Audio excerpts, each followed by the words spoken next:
Andrew Curtis, I'm the director of the GIS Health and Hazards Lab at Kent State University. So what I do is I map pretty impossible places to map, challenging environments. We create new ways to map data such as epidemics, post-disaster, recovery. Sometimes with disasters it's where you get most of the damage occurring. But usually it's the places where you don't have data, but at the same time where you need the data the most.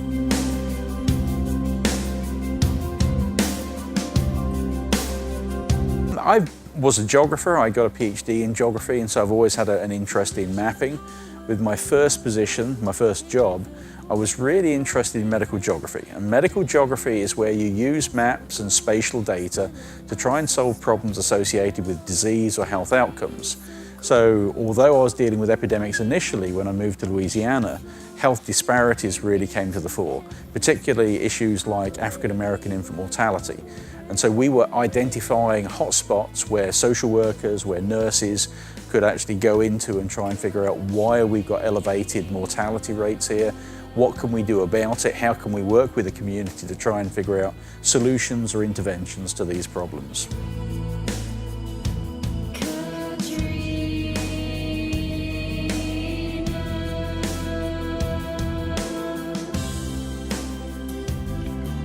I was actually going to travel to Kazakhstan because I was working on an anthrax project. And I remember I was sitting in a Starbucks actually with my student planning this trip, and he had said, you know, there's this big storm out in the Gulf heading our way. And at that point, everything started to change. And so we were in Baton Rouge, which is about 80 miles or so away from New Orleans as this storm approached. After Katrina hit, we started to try and figure out, okay, how can we get involved in the response to this? And so initially that was the American Red Cross. We went out with American Red Cross again offering mapping support. I was also working with several of the different university groups who have been basically drafted into the Emergency Operations Center, or EOC. So there was a big hole in terms of the people providing mapping support. And so my group, other groups across LSU went in there to start basically mapping 24/7 from when Katrina hit through 2-3 weeks later, where there were still people trying to get picked up. 911 calls were going in for at least 3 weeks.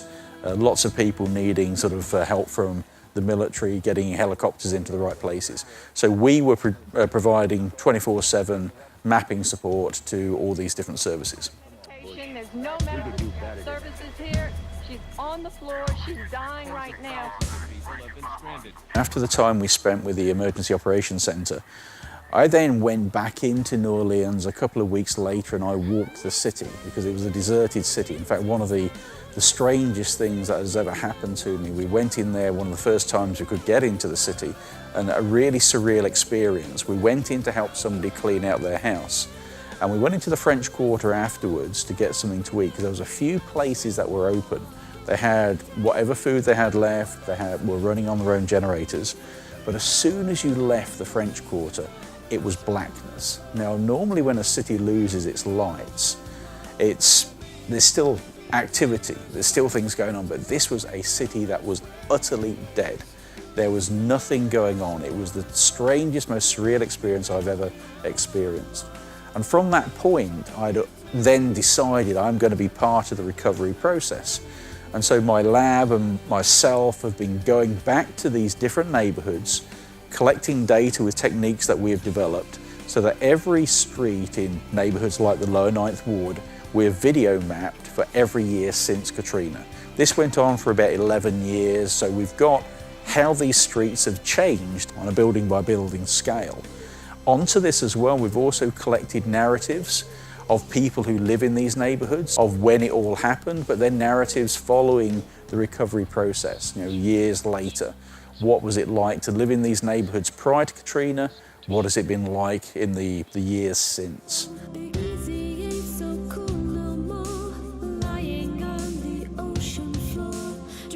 When you have a disaster of this scale, nothing is going to work. You need to have flexibility beyond any plan that people have in place. You need to have competence at every level. You need to have redundancy built in so that when your initial plan doesn't work, and it won't work, you've got the right people who can then make adjustments so you don't turn a disaster into a catastrophe. I don't think it's possible to plan for something. What you can do is you can put all the pieces in place so that you can respond in such a way that you can minimize the effect. Because nobody can really know what's going to happen, but you can certainly train and get all the pieces in play to minimize when that event happens. Hurricane Katrina was not a natural disaster. It was absolutely a human-made disaster. The levees broke because the levees were inappropriately constructed for that level of water flow coming in. So although it was a hurricane, it should not have caused the amount of damage that it did. The infrastructure problems were then compounded by a variety of different social, political issues where people were not rescued in a quick enough manner. Now, the counter-argument to that is that this was such a catastrophe that it overwhelmed whatever was in place, but there were still many mishaps that were made. There was many things that could have been done a lot better. I mean, people being left on roofs for weeks at a time, that should not happen in any developed country.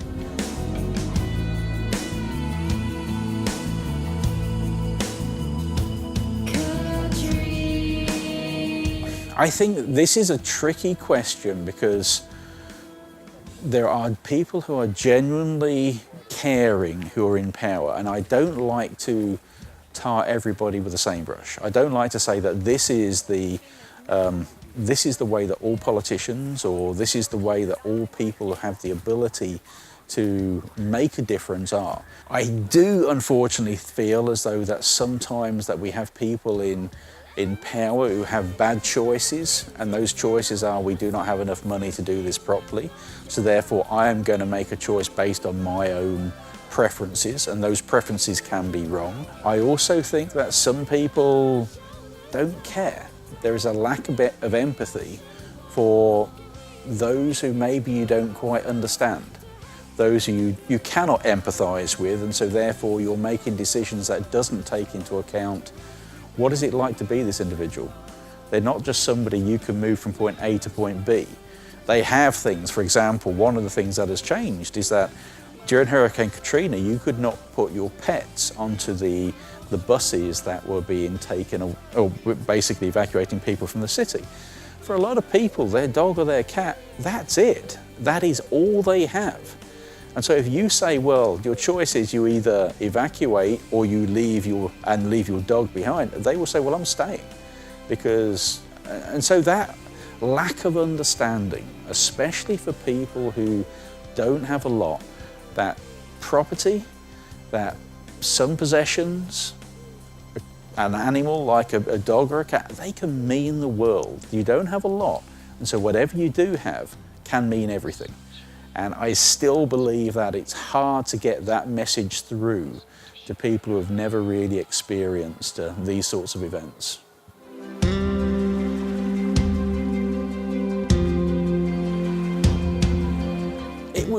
For me, it's a different type of song to, I think, people who are not there. I enjoyed it, but I think the message is different for me than it would be for other people.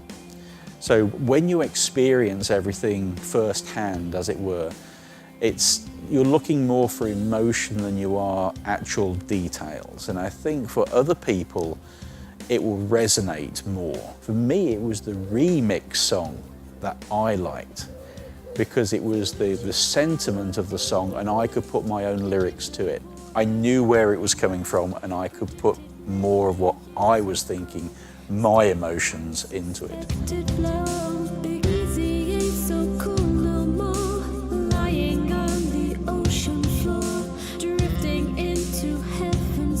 It's a tough one, but what I will say is that there is the potential for the same lack of empathy after the fact. I've been in a lot of different disaster situations, and one aspect people don't really think about is, what is it like to survive this disaster?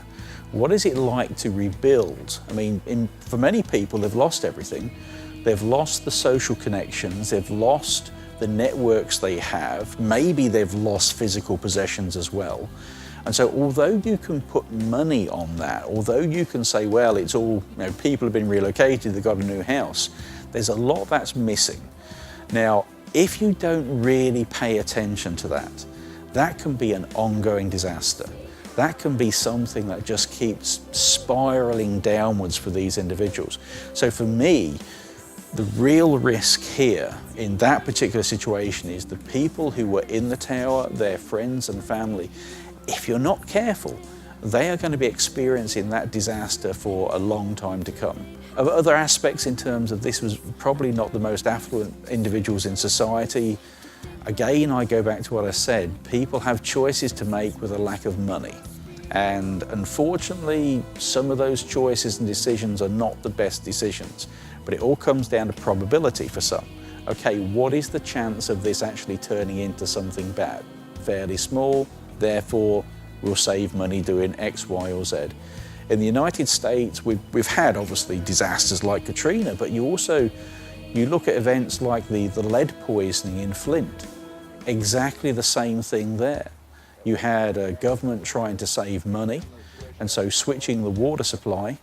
And for many people living in the city of Flint, their children were then poisoned by the lead in the water. Again, it's trying to save money when the population that is going to be most affected has the least ability to rebound when they are impacted in such a way. The least resources, quite often they've already got their backs against the wall in terms of are they going to have a great life or not, and then you throw this at them. That's where I think the saddest part is.